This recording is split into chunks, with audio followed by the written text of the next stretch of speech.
실제로 20대인데 건강해요. 아무 몸에 이상이 없는데 아픕니다. 이걸 라고 부르는데 웃어 넘길 문제는 아닌 거라고 봅니다. 저한테 찾아오신 분이 하루에 20시간 누워 계신다고 하는 거예요. 왜 이럴까 물어보면 공통적으로 말씀하시는 경우가 있는데, 안녕하세요. 한림대학교 성심병원 류마티스 내과 김현아라고 합니다. 전문의로 된 것도 30년이 넘었네요.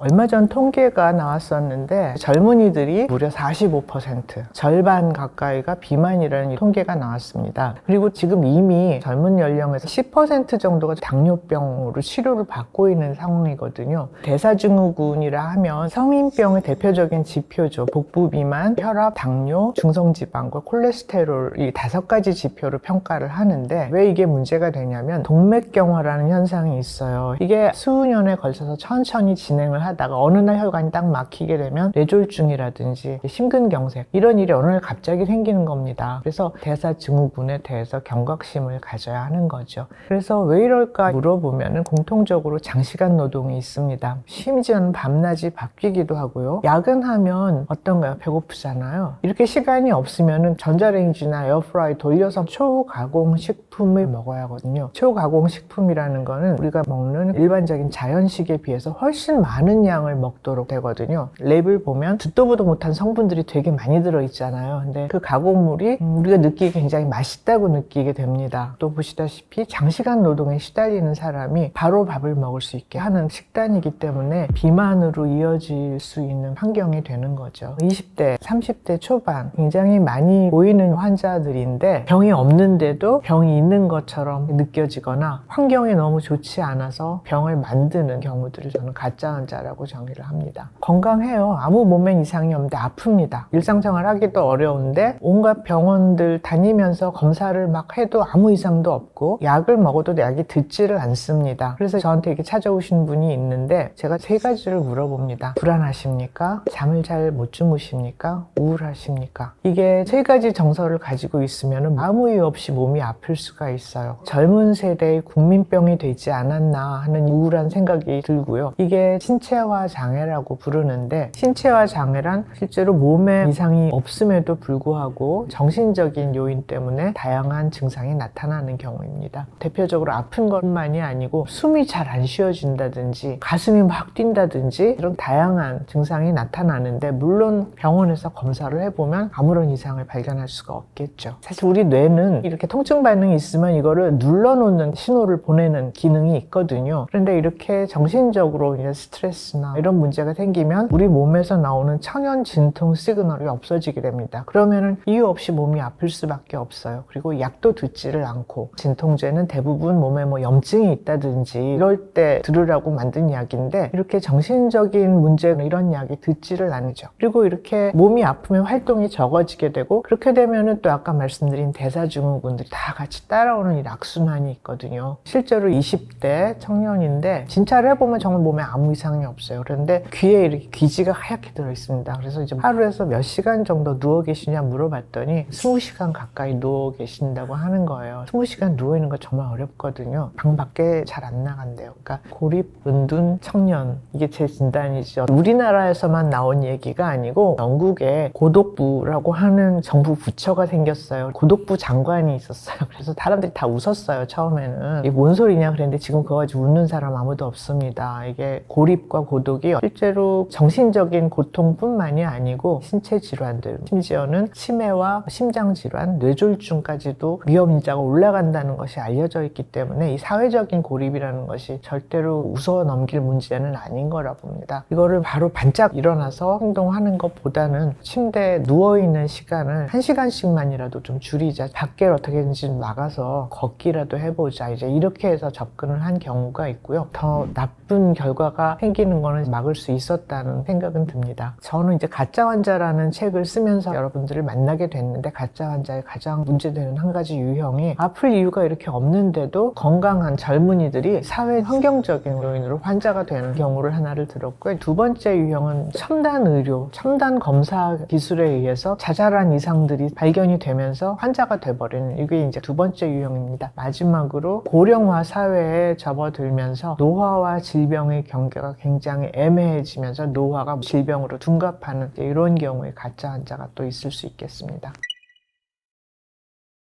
본인이 류마티스 관절염에 걸렸다고 생각하고 오시는 환자분이 있어요. 생활하는데 지장도 없는데 이분이 건강검진했더니 류마티스가 양성이 나왔다고 해요. 의사가 아무리 괜찮다고 그래도 검사가 딱 나오면은 정말 괜찮으냐, 검사 더 해야 하는 거 아니냐 이렇게 하시는 분들이 많은데, 류마티스 양성이라는 거는 무작위로 100명을 잡아가지고 피를 뽑아보면 5명은 양성이 나옵니다. 5% 양성률이 있는데, 실제로 류마티스 관절염 빈도는 100명에 1명꼴이거든요. 그러면 산술적으로 계산해보면 5명이 양성이면 그 중에 1명만 환자인 거죠. 가짜 환자를 만드는 가장 흔한 길 중에 하나입니다. 내가 무슨 검사가 양성이다 말을 들으면 그 다음부터 더 아프고 진짜 큰 병 걸린 것 같고 그렇거든요. 그래서 걱정해서 대학병원까지 찾아오시게 되는 사례들이 굉장히 많고요. 혈액검사, 영상검사 이런 것도 다 마찬가지인데, 검사라는 것이 여러분들이 생각하는 것처럼 그렇게 절대적이고 정확한 게 아니고 많은 한계가 있어요. 정상과 비정상의 경계가 굉장히 모호할 수가 있다는 거를 그걸 이해를 하셔야 하는데, 인간의 몸이 굉장히 복잡계라고 하거든요. 수백억 개의 세포가 서로 소통하고 시시각각 뭐 다른 신호를 주고 이렇게 해서 이루어지기 때문에 굉장히 예측하기도 어려울 수가 있고 수시로 오작동을 하고 있을 거예요. 이런 과정이 있기 때문에 병이 없음에도 불구하고 어느 한순간 검사 이상이 나오는 일들은 굉장히 흔하다는 걸 이해를 하셔야 합니다. 또 한 가지는 어떤 검사든지 환자를 완전하게 가려내고 정상인은 완벽하게 배제하는 이런 검사는 없거든요. 환자를 놓치지 않겠다 하면은 그만큼 정상인을 많이 잡아낼 수밖에 없고, 검사가 다 이런 원리거든요. 확률적으로 나쁜 결과가 생길 확률은 1%가 있다고 생각을 해보죠. 굉장히 낮지만 이걸로 돌아가시는 분들이 있다는 거죠. 그래서 내가 이 1%를 받아들일 수 있는지, 아니 나는 못 받아들여, 나는 내 몸에 있는 건 찾아야겠어 하면은 끝까지 갈 수밖에 없는 거거든요. 그래서 이걸 하라 마라 이렇게 단순하게 이야기할 수는 없다는 말씀을 드리고 싶습니다. 외국 분들하고 얘기해보면 한국 사람 왜 이렇게 건강에 집착하니 이렇게 물어보시는데, 완벽한 건강 이런 건 없다는 거를 이해하셔야 합니다. 검사를 해서 완전히 정상이 나오지 않을 수 있다는 거를 이해를 하셔야 하고요. 그 다음에 건강에서 가장 중요한 건 검사상 수치가 아니라 나의 건강한 생활 습관입니다. 건강검진에서 다 정상이 나오면 생활 습관을 고치지를 않으시죠. 나는 다 괜찮다고 그랬다고 그래서 좋지 않은 생활 습관, 운동 안 하시고 뭐 이런 거 그냥 그대로 유지하시게 되면 오히려 더 나쁜 결과를 낳을 수가 있잖아요. 그래서 검사가 캐치하지 못하는 그런 많은 부분들이 있습니다. 혈압 같은 경우는 아침이 다르고 저녁이 다르고 그러거든요. 관리 1번은 매일 재는 겁니다. 관리 2번은 잰 것을 적어 놓는 것입니다. 이 말씀을 하거든요. 많은 분들이 혈압 관리하면 약 먹는 거라 생각하시는데, 약을 바로 쓰는 거는 아니고요. 긴 흐름을 보는 것이 제일 중요합니다. 이렇게 해서 한 번의 검사에 너무 휘둘리지 않고 지속적으로 건강을 유지할 수가 있습니다.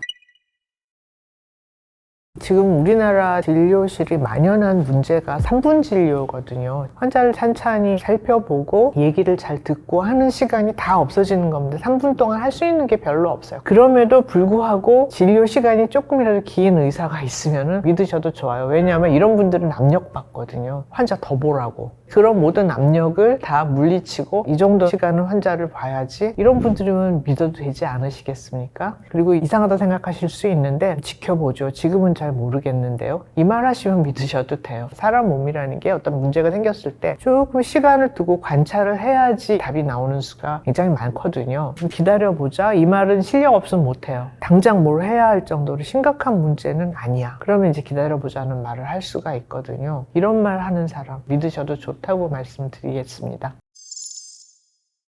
최근에 있었던 사례는 류마티스 관절염 환자분이어서 치료받는 분인데, 무릎이 막 아파서 오셨어요. 그래서 봤더니 이제 무릎이 빨갛게 붓고 염증이 있는데, 우리 딸이 그 폐혈증 될지 모르니까 빨리 응급실 가라고 해서 걱정돼서 오셨다는 거예요. 그래서 웬 폐혈증이요? 그랬더니 따님이 AI에 찾아보셨나 봐요. 거기서 봤더니 이거 폐혈증이 될 수 있으니 응급실에 가야 한다 뭐 이렇게 나왔다는 거예요. 여러분들이 이제 AI를 사용해서 건강의 문제들을 많이 물어보실 텐데, AI 정보가 굉장히 많이 나오고 나옵니다. 원인이 뭐 있고 어떻게 대처를 이게 나오는데 꼭 뻔한 이야기 이런 거 눈에 안 들어오고요. 처음 들어보는 희귀한 질환이라든지 굉장히 경각심을 불어일으키는 무서운 말 이런 게 눈에 딱 들어옵니다. 그래서 제일 밑에 뭐라고 돼 있냐면 너무 열감이 심하고 많이 아프고 하면 폐혈증으로 발병할 위험이 있으니 응급실을 가세요. 이 말이 한 줄 맨 밑에 나오거든요. 이것만 눈에 보입니다. 그래서 걱정을 더 하는데 제가 여쭤봤어요. 그래서 무릎 어떠신데 했더니 다 좋아지셨대요. 그래서 기술은 사실 큰 잘못이 없는데 그걸 이용하는 인간의 불안전성이 굉장히 문제입니다.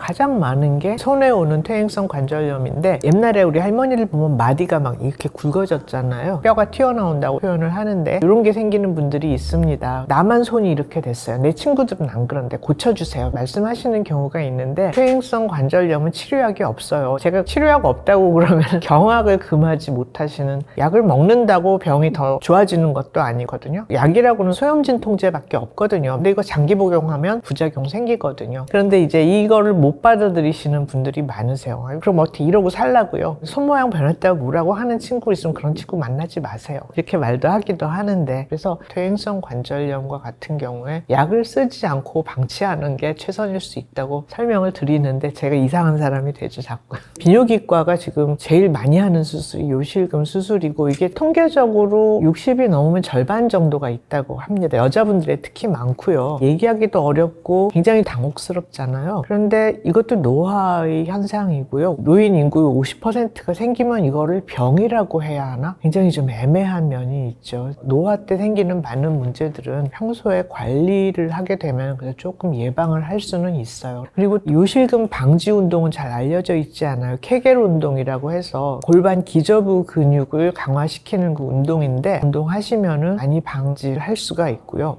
허리 아프고 무릎 아프고 이런 분들 많잖아요. 허리는 아플 수밖에 없어요. 왜냐하면은 진화의 긴 흐름에서 사람이 두 발로 이렇게 걷기 시작한 거는 굉장히 짧거든요. 그러니까 진화적으로 적응을 못한 데다가 갑자기 오래 살게 됐잖아요. 50세 정도 쓸 몸이었는데 치료가 안 되죠, 당연히. 그래서 그 많은 척추 클리닉들이 있는 이유고요. 무릎 같은 경우는 정 아프면은 인공관절 수술이라는 뭐 그런 방법이 있긴 있는데 척추는 정말 답이 없어요. 그런데 한 가지 좀 도움이 되는 게 지팡이 짚는 거거든요. 지팡이 짚으시라고 하면 내가 어떻게 남부럽게 내 나이에 지팡이 짚냐고 80대 환자분 그렇게 말씀하세요. 그래서 참 이게 안타까운데 지팡이를 짚으시면은 이제 조금 분산이 되면서 통증이 좀 덜해지고 운동성이 더 나아지거든요. 그러면 아프다고 안 움직이게 되면 더 나쁜 문제들이 계속 줄줄이 따라오는데 이 지팡이 짚으시라고 그러면 또 굉장히 싫어하시죠. 때가 돼서 기능이 떨어지는 건 그거는 병도 아니고 자연스러운 일이거든요. 그래서 그걸 받아들이고 거기에 적응을 하시는 것이 더 나쁜 결과를 예방하는 좋은 방법이 될 것 같습니다.